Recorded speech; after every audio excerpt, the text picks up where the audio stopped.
Selanjutnya, kita akan beralih ke uji coba yang ketiga, yaitu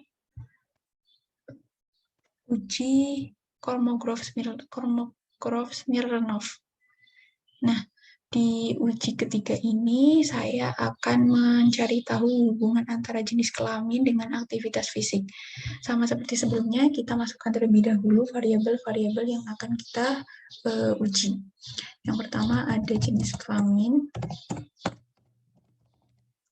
kemudian aktivitas fisik. Oke, untuk desimalnya juga sama, kita nolkan. Ini kita labelkan jenis kelamin, kemudian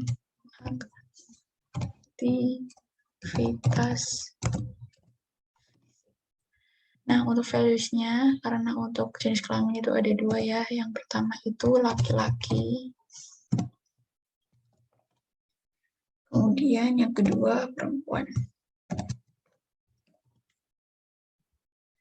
Oke, nah kemudian yang aktivitas fisik untuk values-nya itu ada 3. Yang pertama ada rendah, sedang,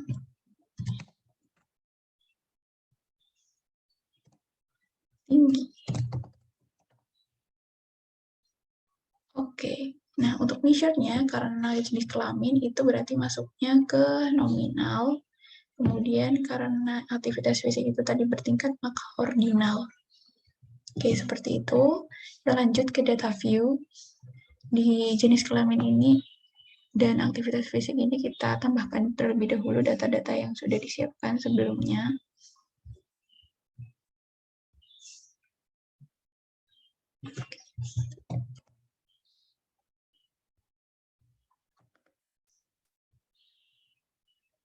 Lanjut.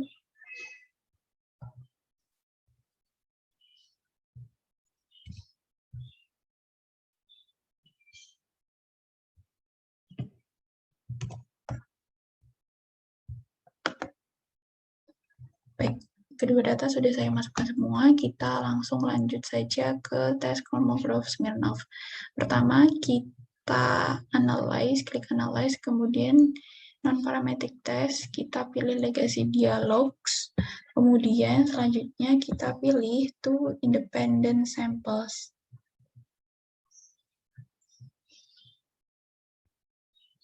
Nah, di sini sudah muncul. Untuk jenis kelamin, kita masukkan ke grouping variabel, kemudian aktivitas fisik kita masukkan ke tes variabel. Nah, di bagian ini, kita klik define group, lalu tuliskan grup 1, grup 2, 2. Continue, kemudian ini kita pilih Kolmogorov-Smirnov. Exact. Nah, sudah selesai. Kemudian kita oke. Nah, di sini sudah muncul hasilnya. Baik, ini sudah muncul hasilnya. Kita bisa lihat di bagian Kolmogorov-Smirnov dan asimsik ini beberapa angka ini lebih dari 0,05, yang artinya bahwa tidak ada hubungan untuk variabel yang kita uji saat ini, yaitu jenis kelamin dengan aktivitas fisik. Seperti itu. Sudah selesai untuk tes Kolmogorov-Smirnov. Kita langsung lanjut saja ke tes percobaan yang keempat. Percobaan yang keempat ini kita melakukan uji statistik chi-square, tapi datanya itu 3x3. Nah, karena data 3x3 inilah, ini akan bertingkat ya. Sebelumnya kita akan tuliskan terlebih dahulu sama seperti sebelumnya variabel-variabel yang akan digunakan. Pada uji ini saya akan mencari tahu hubungan antara pengetahuan dan aktivitas. Oke, yang pertama kita masukkan terlebih dahulu pengetahuan. kemudian aktivitas.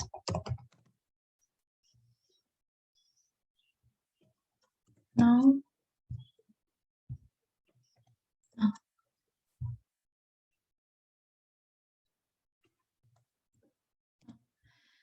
ini tingkat pengetahuan,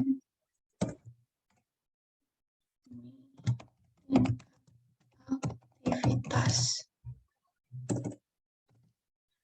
Value-nya ini kita masukkan untuk 1 itu rendah, maksudnya kurang 0, kurang 2 itu cukup, 3 itu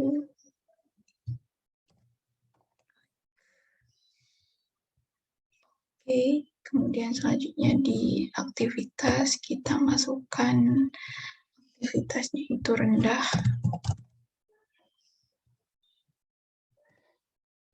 sedang, tinggi.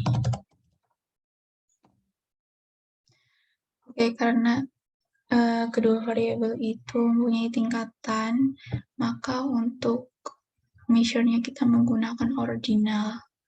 Selanjutnya kita kembali lagi ke data view. Kita masukkan kembali untuk data yang sebelumnya sudah disediakan.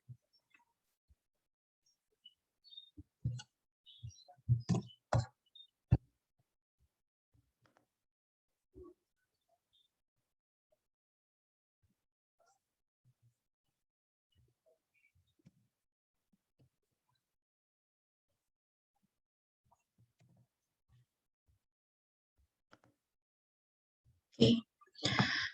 Kedua data sudah saya masukkan. Kemudian selanjutnya, seperti yang tadi saya sampaikan, bahwa untuk uji chi-square 3x3 ini bertingkat, kita harus mentransform atau merecord variabelnya terlebih dahulu agar nantinya bisa dilanjutkan dengan menggunakan Fisher.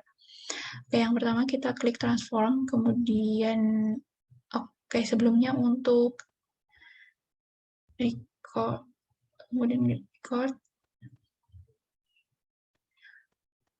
Oke, untuk pengetahuan kita masukkan, kemudian di sini kita ganti terlebih dahulu pengetahuan.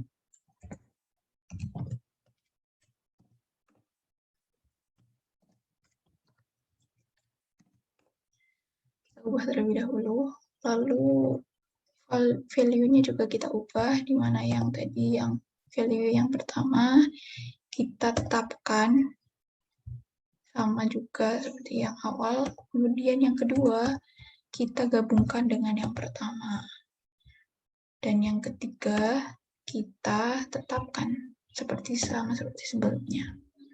Oke, continue. Oke, setelah itu oke. Nah, di sini sudah terlihat adanya perbedaan di data view. Kalau sudah seperti ini, kita bisa lanjut ke uji Fisher. Uji Fisher sendiri sama seperti yang tadi kita lakukan. Kita klik analyze terlebih dahulu, descriptive statistik, kemudian cross tab. Nah, untuk rows-nya kita masukkan tingkat aktivitas.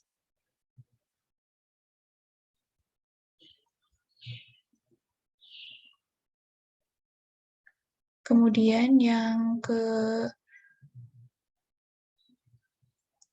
kolom untuk yang pengetahuan itu kita masukkan ke kolom. Untuk statistik kita klik chi-square, sales kita expected, kemudian row, kolom, dan total. Kemudian jangan lupa juga. Nah, sudah kita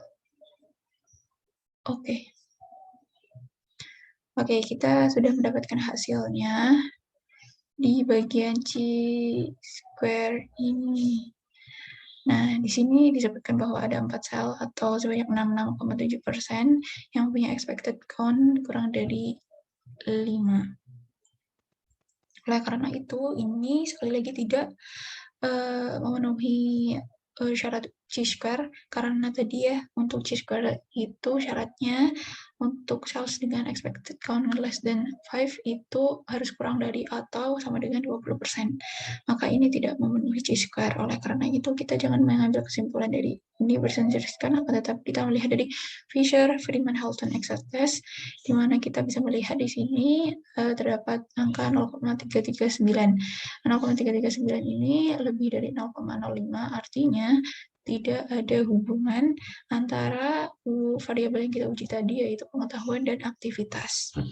Baik, seperti itu dari saya. Terima kasih banyak, dan mohon maaf apabila mempunyai banyak kekurangan. Assalamualaikum warahmatullahi wabarakatuh.